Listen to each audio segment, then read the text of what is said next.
Ахиран қиссаи дуру дарози гузариши Серхио Агуэро ба Барселона анҷом ёфт ва акнун Бозингари Барса аст. Салом мухлисони Барселона, дастае ки ҳамеша дар ҳама давру замону мавриди таваҷҷӯҳ буду, ҳаст ва хоҳад монд. Дар нашри навбатӣ ғайр аз омадани ҷураи Месси боз дар бораи гузаштани боз як бозингари дигари Сити ба Барса ва боз як-ду хабари олиҷаноби дигар хоҳем гуфт. Бародарон, мавсими трансфери аллакай сар шудааст. То ин ки аз хабарҳои дастаи дӯстдоштат қафо намонӣ, дар телеграму канал шудаем ки дар он ҷо хабарҳое мебароянд ки дар YouTube нест ва ҳамчунин шумо метавонед ин хабарҳоро бо дигар мухлисони Барселона муҳокима намоед. Ccылкаи ТЕЛЕГРАМ канал дар описаниyaи ин видео. Акнун позаи ёнбошро гирифта бошед. Пас рафтем.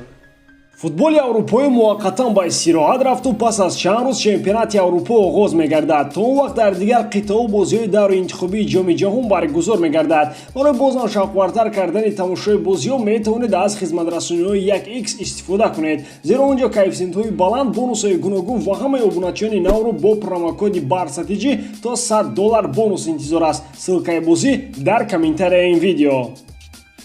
Дар конфронси матбуотӣ ки ба хотири омадани Агуэро ба Барселона доир шуд, бозингари аргентинӣ ба саволҳои сершумори намояндагони васоити ахбори омад ҷавоб гуфт. Ӯ аз ҷумла гуфт ки ман хеле хурсандам ки ахиран ба дастаи орзуҳоям гузаштам. Ташаккур ба президенти клуб барои мусоидат дар ин кор. Ман ҳамон вақт мегуфтам ки Барса бузургтарин дастаи дунё аст. Ман аз он ки ба Барселона гузаштам хеле хушҳолам, зеро ин орзуи кӯдакии ман буд. Ман намедонам ки гузариши ман ба Месси чӣ таъсир хоҳад расонид, аммо боварӣ дорам ки ӯ дар даста мемонад. Бо ӯ бозӣ кардан ифтихори бузург аст. Президент гуфт ки дар ин самт гуфтушуниҳо идома дорад. Аз мондани ӯ ман хеле хушбахт хоҳам шуд. Куман, ман дар ин бора фикр намекунам. Ин кори роҳбарият аст. Гвардиола ба ман гуфт ки ман танҳо бо Барса гуфтушунид кунам. Манам ба агенти худ гуфтам ки ғайр аз Барса ягон дастаи дигарро намехоҳам. Гвардиола бузургтарин мураббӣ аст. Ман аз ӯ чизҳои зиёдеро омӯхтам. Ба истиснои мавсими гузашта ман 9 мавсим хеле олӣ бозӣ кардам ва фақат соли пор бо иллати ҷароҳат мушкилӣ пеш омад, аммо дар охир худро хуб ҳис мекардам. Ман ҳама рӯза бо Месси суҳбат мекардам, аммо ҷузъиёти онро ба шумо нахоҳам гуфт. Бори охир ӯ маро ба гузариш табрик кард, аммо аз ин зиёд нахоҳам гуфт. Ман ҳанӯз намедонам ки бозӣ мекунам ё не. Ин қарорро мураббӣ қабул мекунад. Ман бояд ҳамдастҳои худро эҳтиром гузорам. ҳозир муҳим аз ҳама ман дар ин ҷоям. Ахиран гуфти Игнат Петрович ин милная опера ба охир расид ва Агуэро ба орзуи кӯдакиаш расид. Албатта, то куҷо ӯ дар Барселона муваффақ мешавад ё на, вақт нишон хоҳад дод. Зеро сину сол ва ҷароҳати охир албатта аз худ дарак хоҳанд дод. Вале аз лиҳози равонӣ мушкилӣ нахоҳад буд, зеро акнун ӯ бо ҷураи дерин ва ба гуфти худаш бузургтарин футболбози ҳама давру замонҳо якҷоя бозӣ хоҳад кард. Ба дунболи Серхио Агуэро боз як бозингари дигари Ман-Сити ба Барселона гузашт. Трансфери Эрик Гарсия ки чанд моҳи охир атрофаш хабарҳо паҳн мешуд, ахиран имрӯз амалӣ шуд. Эрик Гарсия дастпаравари Барселона буда чанд сол пеш қабл ба Сити гузариш карда буд. ӯ тарбиятгирандаи мактаби Ла-Масия буда замони бозӣ дар Англия пешниҳоди ҳеҷ як дастаеро қабул накард ва дар ҷавоб мегуфт ки танҳо ба Барса мегузарад. Инак ӯ ҳамчун агенти озод ба сафи Барселона пайваст. ӯ бо Барселона то соли 2026 шартномаи ҳамкорӣ баст. Бо гузашти Гарсия лоиҳаи ҷавон кардани даста дар Барселона идома кард. Чунончи маълум, Лапорта баъди он ки ба симати президенти Барса интихоб шуд, лоиҳаи ҷавон кардани дастаро пешниҳод намуд. Акнун рафтани Умтити ва ба бозингари ҳайати эҳтиётӣ табдил ёфтани Пике аниқ мешавад. Ба Пике зарур аст ки унвони вазири дифои Барсаро ба нафари ҷавонтаре диҳад. Омадани Агуэро ва Гарсия аз Сити суоли дигареро ба дунбол меорад ки Барселона то куҷо овардани бозингаронро аз Сити идома медода бошад. Агар чунин давом ёбад, аз эҳтимол дур нест ки ба наздикӣ аз гузашти Гвардиола ҳам эълон кунанд.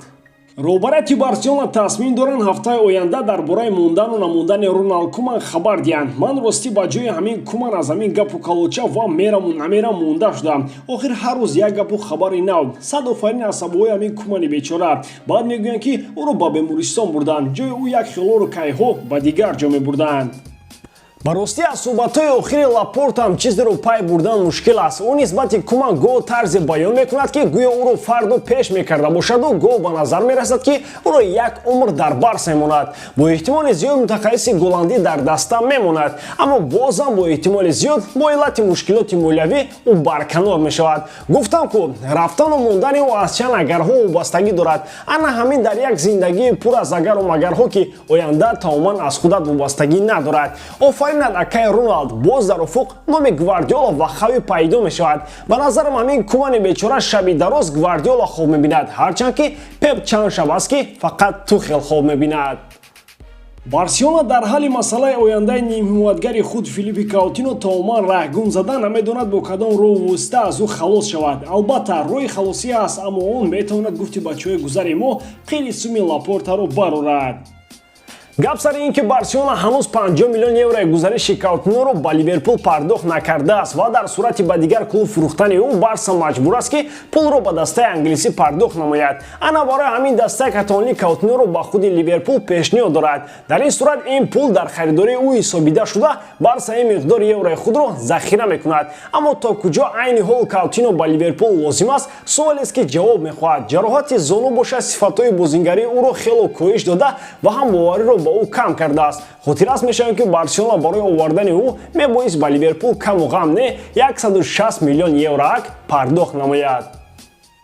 Чунончи дар боло ишора кардем, Барса хати маркази дифои худро ҳам ҷавон ва ҳам мустаҳкам карданист. Овардани Эрик Гарсия шаҳодат аз он аст, аммо бо эҳтимоли зиёд роҳбарият ҳанӯз қаноатманд нест ва барои ҳамин Барселона мақсад дорад муҳофизатгари марказии Севиля Жуэл Кундеро ба даст биёрад. Барселона кайҳост ки ӯро мепояд, аммо пули мепурсидаи Севиля ки 75 миллион евроро ташкил мекунад, талхаи Лапортаро дар ин бепулӣ мепаронад.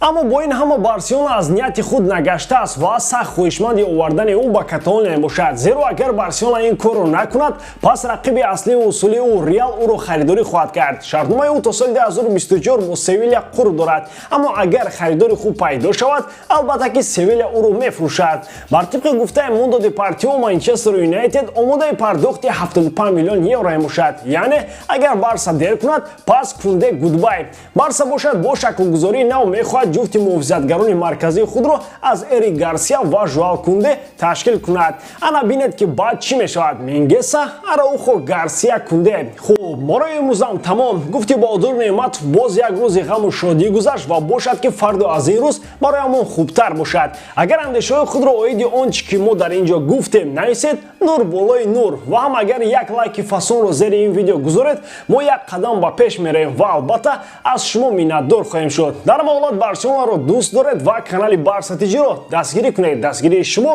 пешравии мо. Бо шумо буд Муҳаммад Гаиров. Хай дар паноҳи Аллоҳ.